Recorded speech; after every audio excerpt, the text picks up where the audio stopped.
Last week was my first mastermind that I've ever attended in person, and I want to go over my main takeaways. I have a lot, probably about 7 or 8, and I want to go through each one step by step.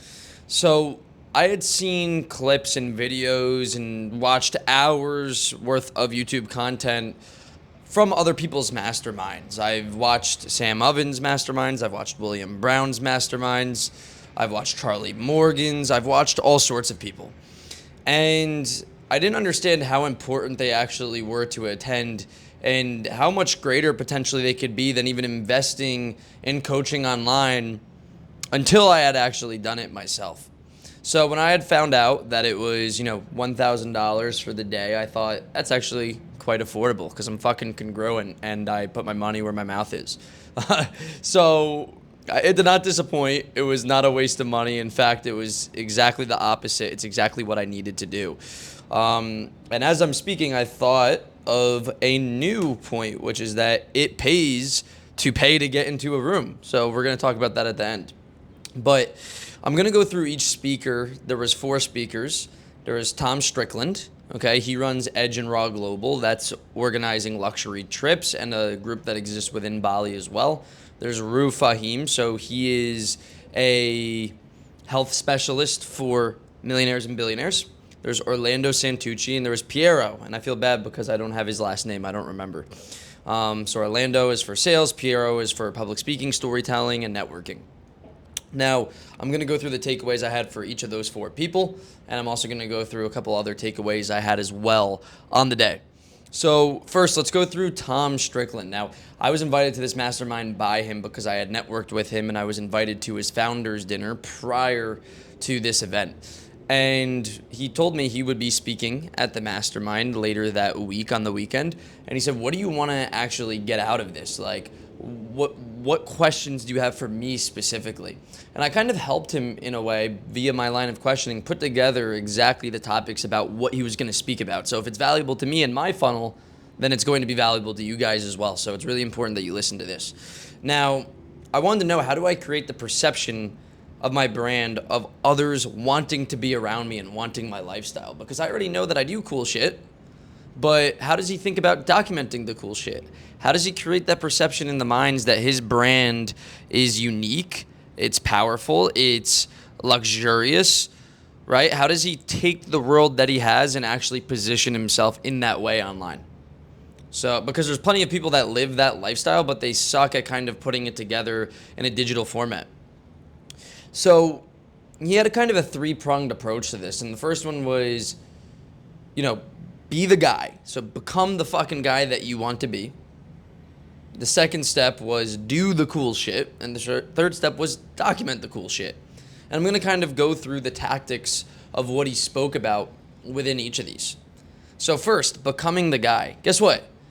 If you're not the fucking guy that your ICP, your ideal client profile, wants to be, then you're not going to fucking sell anyone on your program or your coaching or your course, your product, if you're not the guy that they want to be. Because if your coaching does not get them the end result that they want, right, and you are proof of if that happens or not, then they're not going to invest with you. It's as simple as that.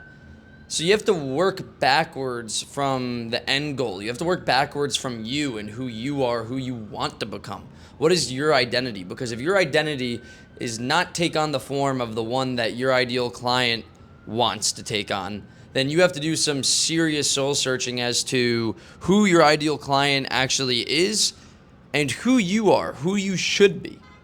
So Tom talked about manifestation, and I absolutely believe in the power of this because, I have seen it work from experience in my own life and also from others, probably even more to the extreme than of what has happened for me. And if you read Napoleon Hill's Think and Grow Rich, he actually spoke to, I believe it was Dale Carnegie, and Dale Carnegie told him, your next 20 years, you should dedicate your, next 20 years to interviewing the wealthy and figuring out what makes them wealthy.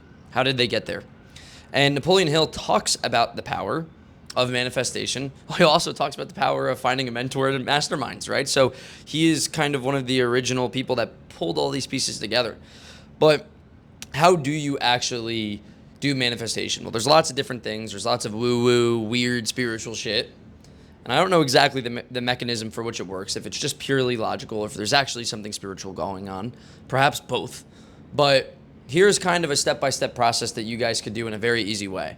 So the first thing you want to do is that you want to take, you want to make a vision board, okay? Not just any vision board. You want it to follow a certain aesthetic flow. You want to take the things that, you know, the places you want to be, the environments you want to be in, the people you want to be around, the skill sets that you want to have, the things that you want to have, the identity that you want to have, and you want to put that all onto a board. It could be physical. I think that's great if you look at that every day physically. You could also make it on Canva. I have mine on my screensaver for my phone, but my phone is not in my pocket right now. It's in the other room. So that's the first step. Another thing that it's actually, Sam Ovens used to talk about this. It's called the alchemy of self. It's great. Now, another thing you're going to want to do that I believe Napoleon Hill talks about is taking all of the people that have certain traits that you aspire to have as well and putting them on a sort of vision board. And what you're going to do is you're going to write down the main trait or traits that those people embody that you want to embody. And you're going to write it, though, in the first person, present tense, as if you embody that trait now. Okay, so goes like something like this. Like, I am Napoleon, not because, right, there's negative traits about him, but because although I'm an underdog, I'm fucking relentless, and I'm gonna stand up for what I believe in, and I'm gonna go against every general in the fucking world, even if it's just me against them, right? Like, that's a Napoleonic mindset right there, right? So I'm going to do that for various different people that I aspire to be like. Another thing that you could do is write down the other traits that you desire to have if it's not related to, others and, others that you aspire to be like. Last thing is going to be that you're going to take your ideal life, let's say it's in 3 to 5 years from now, hopefully even less, and you're going to write morning to night, a day in the life, every little detail. Who are you surrounded by? What locations are you on? What trips are you planning on going on? How much money have you made? What types of things do you have? What type of success have you had in your business? And all the mundane things too. You waking up, what does the room look like that you're in? You walk down the steps, where do you go? What happens, right? What car are you driving? All of these things are important. Now, I will say that for you to say certain, I guess you could call them affirmations in the present tense, it doesn't work unless you actually believe them. And how do we actually kind of alchemize this belief from unbelief? Well, the answer lies in the actions that you take, because the actions you take prove to yourself who you actually are, for better or for worse. So let's say that I believe I'm the type of person that goes up to any girl that I want, and I'm able to, successfully speak to them, get them whatever you want to say. Well, if I say that to myself, but then there's a pretty girl that walks by and I say, I make an excuse for not going up to her, that's a withdrawal from, let's say, this sort of makeshift bank account, right? That exists in the ether. And the more withdrawals I have, the more times that I make an excuse for not talking to that pretty girl, the less I believe I'm the type of person that could do that, and it fucks my brain. But I could also make deposits too. So if every single time I walk past a pretty girl, I actually say something to her, regardless of the outcome, I believe I'm the fucking man. And that those deposits improve my brain for the better, because it allows me to alchemize the belief that I have about who I am and what my identity is. So that's very important, guys. I got to make sure that the fucking lighting is good now that it's changing. All right, hopefully the lighting is good here. It's great to film at sunset, but when you got a long-ass video, everything changes in colors. Now, the second thing was, once you are the guy, do the cool fucking shit. So that means whoever it was that you planned on being, whatever activities you had yourself doing on your vision board, whatever, you actually have to do those now, right? So if you're the type of person that says you want to travel, you say you want to be adventurous, you say you want to be surrounded by beautiful women, you want to be surrounded by other successful entrepreneurs and business owners, do it, right? Because your identity is take that on. And this step I can't tell you how to do it, because it's as simple as becoming the fucking man, and then you will do those things. Just as I said before, the actions prove to yourself the belief that you actually have in what your identity is. So I'm not even going to expand on that much more. The third step is documenting the cool shit. So how do we actually document it? And this is important, right? Tom had said, and I'll never forget this, he said, every time you post, you have to ask yourself, does this serve my brand or not? Because if it doesn't, then don't fucking do it, right? And Rue, the second speaker, had raised his hand. He said, I have something to add to that. He said, there was a thought that crossed my mind of me going to Burning Man, right? I think it's like that festival that's in the desert or whatever in the US. But I'm the health guy that works with CEOs and all these things. Like, I could not be seen in that type of environment. That would be fucking horrible for my brand. And he's absolutely right. It would be, right? That doesn't align with his brand purpose. He has to take that very seriously in terms of what he does and what he's documenting as well and how he's documenting it. Tom, the speaker, he used an example. He said, hey, like, you guys probably didn't notice before, but when I was filming you all speaking at the brunch, I took all the plastic water bottles off the table and then I filmed, because branding is just as much about what you remove as what you keep in. And that was such an important lesson, because it's not just true of the life that you display, what you withhold about yourself and what you show, but also of the scenery and exactly what's around you in that moment. So for me, in my last video, I'll give you a great example of this, although sometimes I have to, is I had a plastic water bottle with orange shit in it. And that was electrolytes, salt, because I have a medical problem. So sometimes I'll probably have the water bottle anyways. But this video, to prove my point, I put the actual glass. It looks a bit classier. So that was Tom. The second speaker was Rue. And Rue reaffirmed a lot of beliefs that I had, but he also spoke about a lot more things in detail, things I hadn't thought about prior.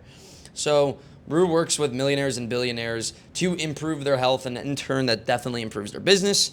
And also, without your health, you have absolutely nothing, right?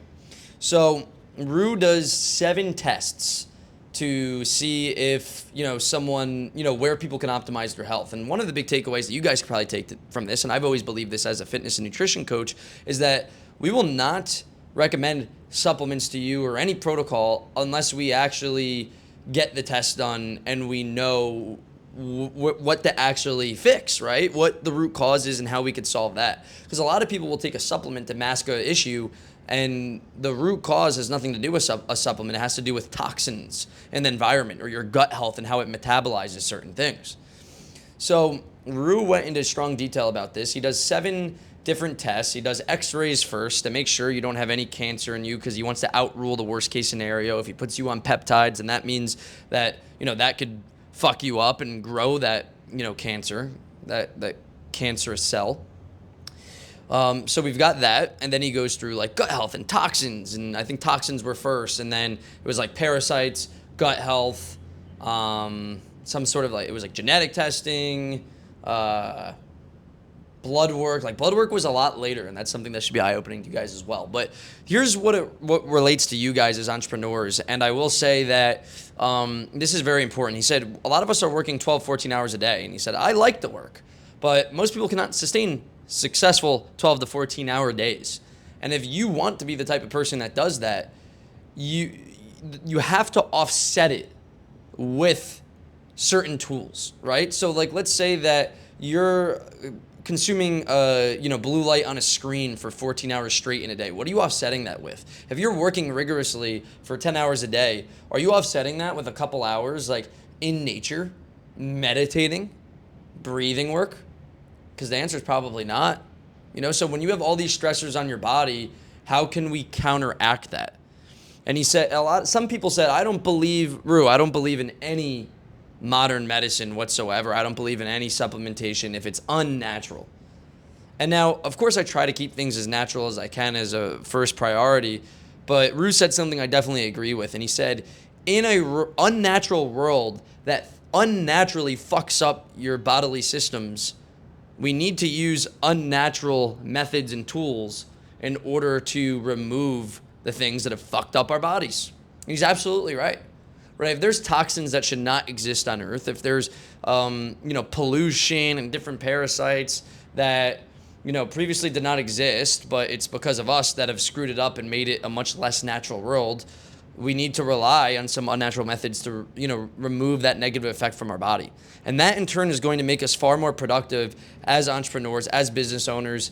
And if we want to take it one step further, we could say how we look and how we present ourselves is going to affect our ability to communicate and network with other people in the room, provide value, and allow other people to have a positive perception of us, right? Not only that, but going back to what Tom said, in your branding, something I forgot to even speak about, showing access to scarce resources is fucking key.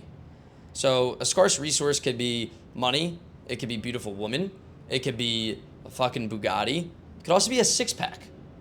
So, because most people don't have that, less than like 1% of people have that.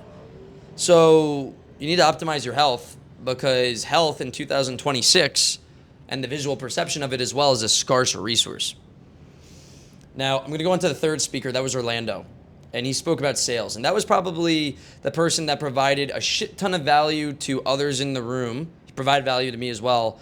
But the least amount to me relative to what my area of expertise was. So Orlando's fucking sick. But I would say that like sales is something that I've been a closer for many months successfully on other people's offers and many years on my own offer, right? Without having other closers below me, purposely. And Orlando, so I'm going to talk about like my personal takeaways, because I'll make a video on like the sales script I use and closing techniques on another time.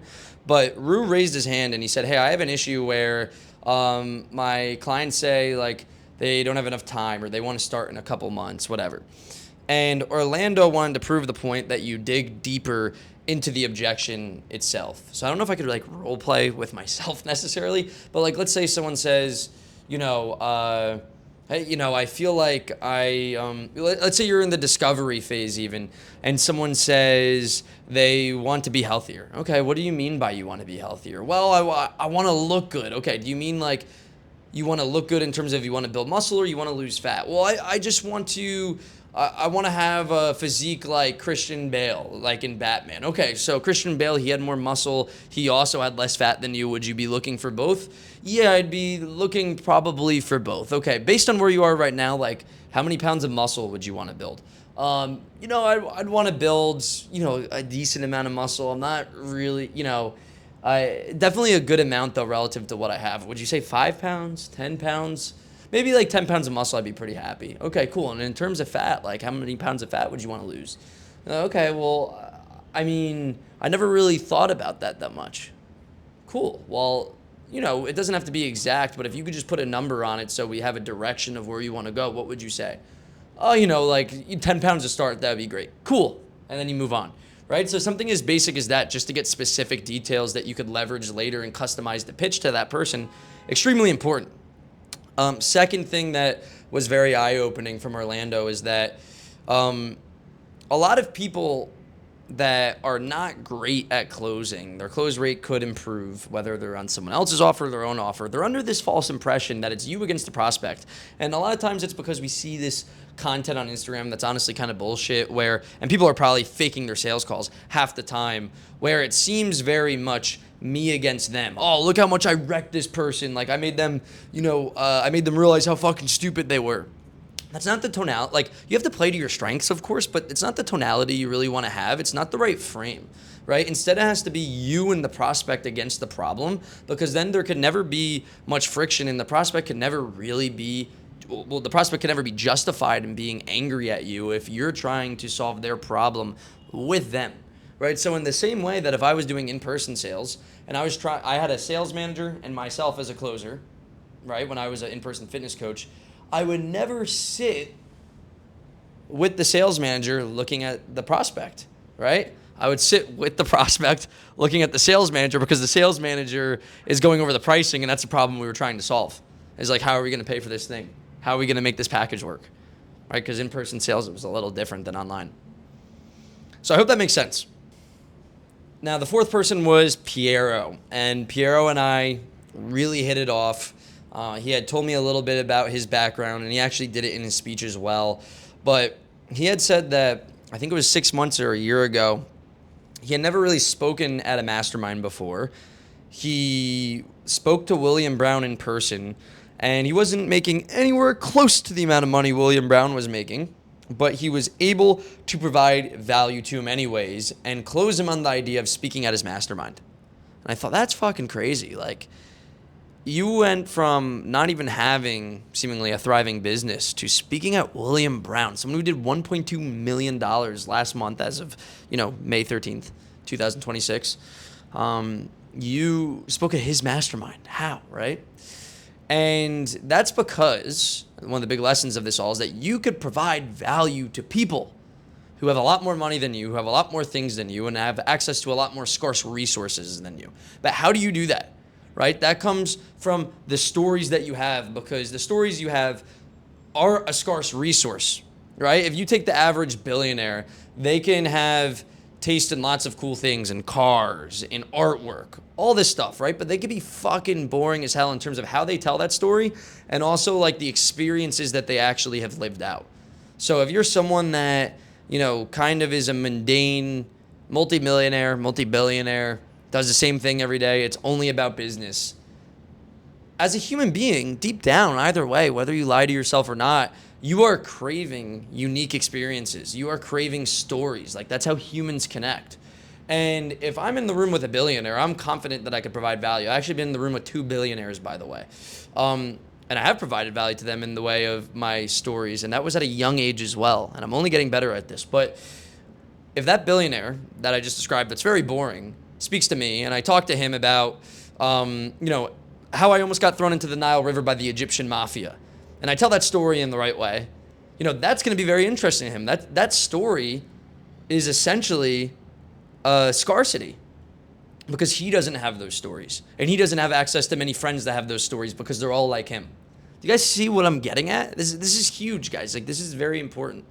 Now, how to tell stories is also very important. I'm not going to go through all of the tactics on this. You guys could probably look at my Instagram content for inspiration, without a doubt. But stories are huge, guys. And you have to understand what type of confidence you need. You need to have confidence in what you're saying. You have to speak to more emotion. You need to have phrases like imagine this, right? Or you need to use words that are very curated and specific to the emotions you're having. So instead of saying I was like very sad, you could be like, I was devastated. I felt like I was in an utter pit of hell, right? See the difference? Another thing was the upwards and downwards inflection of your voice, what words you place emphasis on, when to stop, right? So pacing. And Piero actually had a chart that was pretty interesting. It was tonality, pacing, volume. I think there was something else as well. But that's a great starting point. So Piero and I really hit it off. And I believe that my superpower is very similar to what his superpower is. That's probably why we got along so well. And that's taught me a lot. And I'm going to speak kind of a little bit about that more in the future takeaways in this video. Now, the 5th takeaway that I had is that solving problems in business and life is a lot easier with others around you who have the same exact goals. So when we had lunch after the breakfast that we had, we were separated into these sort of breakout groups. And, everyone had probably like 8 people in their group, 6 to 8 people. And we had to go over just like one big problem or dilemma we're facing in our life, in our business, in our relationships. It didn't have to be like strategy or tactics within the business itself. And I realized how people were struggling with certain issues for days, weeks, even months, and how we would spend 10 minutes plus on each person. Like, we actually had like an hour plus lunch where we went through each person in detail, and every single person felt like they had their problem solved after that. Right? So someone asked a business question about like booking calls and getting people to show up. And Orlando spoke to him about, hey, like if you're struggling to get clients right now, also let's like focus on referrals, like instead of the problem you're focusing on right now. Another person spoke about his relationship with his mom, actually. Another person spoke about his relationship with women and how to date in Bali. And, should he stay in Bali? Is it easy to get a girl there? Another person spoke about you can see a trend here, his relationship with his girlfriend, because he's finding it difficult with how much he's working, even though she's a great girl. She's a little upset about that. Another person, or I'll go about myself, I spoke about my dilemma of should I go to Bali or Medellin next month? because I'm not getting any fucking work done in Bali, yet I'm networking with all these cool people and it's really inspiring me to do great shit. So it's very important in business and life to surround yourself with people that have similar values, similar goals, because you can accumulate wealth with them far quicker than you'd ever be able to do on your own. That's why the PayPal Mafia exists. That's why Napoleon Hill and Think and Grow Rich spoke about the mastermind and the importance of that. It's that simple, guys. That is, if there's one big hack I could give you, it's to surround yourself with others that are already doing better than you, okay? Because it's easier to change your environment than it is to change yourself. And if you want to manifest a certain reality, you have to put yourself in a certain environment. In the same way that Arnold Schwarzenegger booked a one-way ticket to Gold's Venice and he had no idea what the fuck he was doing and how he was going to pay for that lifestyle, other than the fact that he was going to be surrounded by the other best bodybuilders in the world. In the same way that every single football club, real football that you kick with your foot, that I grew up playing for, I purposely went to another club where I was the worst so that I could become the best, and I kept doing that. So you guys have to do the same. Absolutely, that's a non-negotiable. Number 6, the biggest takeaway, or the 6th biggest takeaway, is masterminds give you the opportunity to make great content organically. So I kind of learned this the hard way, because although I brought my camera, I did not have it up with like a shotgun mic or a mic like this, and I should have, because I had tremendous conversations, some of the ones I'm speaking to you about right now, that only if they were documented would have been phenomenal content that converted so many people on my page. So now I know.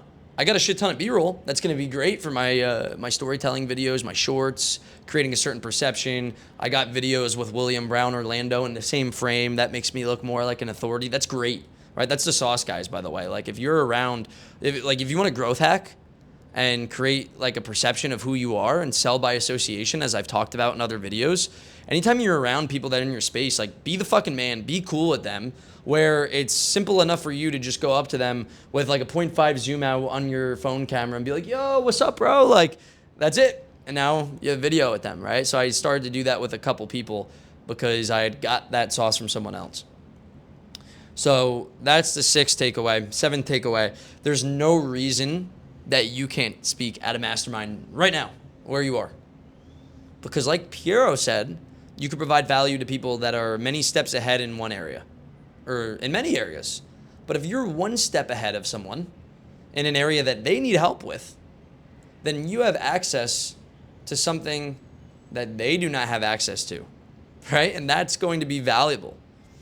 So it will be a goal of mine now going into this next year to speak at as many masterminds as I possibly can, because that's going to give the perceived authority, regardless of what I'm saying, that, oh, other people are listening to this guy, let me listen to him too. Right? And that's not going to be filmed in a way where I'm speaking directly to a camera. Of course not, right? So it also gives the perception of this guy's doing his thing and the camera happens to be on, instead of this guy's doing his thing because the camera is on and that's why he's speaking. That's a big distinction that a lot of people don't get right. And the last takeaway is that it pays to pay to be in the right rooms. So a lot of people that have never invested in a mastermind before, they don't understand the value of paying just to be surrounded by other people. And after I made my first 10K month, I invested 5K for like 4 phone calls with Jason Wojo. And I didn't make any money back directly at the time, but I learned lessons and I applied that lesson last week from him. And that was a lesson that I learned from him a year and a half ago. And here was the lesson. The lesson was exactly what I just said. It was that pay to get into the room. So he had told me that he spent like 400 grand or something like that to be in one of Grant Cardone's most exclusive like networks of people. And that in turn gave him so much more client work back, because people were investing with him. They believed, hey, if he's in this room in the first place, it's a filtration system. He must have some sort of value to give. He got leads from elsewhere because people saw him in that group, and he learned from the others around him, and it fucking motivated him. So what better than that? Right? I wouldn't be sitting here right now with this fucking sick view. I wouldn't have been in the AI villa and the villa with all these top creators in the AI space. I wouldn't have been at Tom Strickland's mastermind if I wasn't doing what I'm preaching to you guys right now. And that's a living proof that it works. So you have to pay to get into the room, because even though what you're learning at the mastermind itself is great and it's super valuable, it's not the most valuable thing. The valuable thing are the people that are there. That is what is of the utmost value. So guys, If there is one major takeaway from this, it is fucking invest into masterminds and keep doing it. Don't stop doing it. Once don't stop investing in mentors either, but masterminds and in-person events and groups are probably far more valuable because you could see directly how people are doing the thing that they are coaching you on if you were to speak to them on call. And it also allows you to filter through whose services you actually want to buy in the future and whose you don't, from their speeches and from interacting with them directly instead of, I don't know anything about this guy. And that comes full circle to trust, right? That's how we develop trust. So if you guys, want help integrating some of these things, if you want help establishing more trust in the market, if you run any coaching service through an Instagram funnel and you want to see if I could possibly help, I don't know if I can, depending on the circumstance and who you are, feel free to book in a call at the link below this video if you're watching this on YouTube, to see if I could possibly help. And another way you could reach out to me is messaging me on Instagram. It's benji.tucker1. That's BENJI.TUCKER1. Hope you guys got value from this. See you in the next video.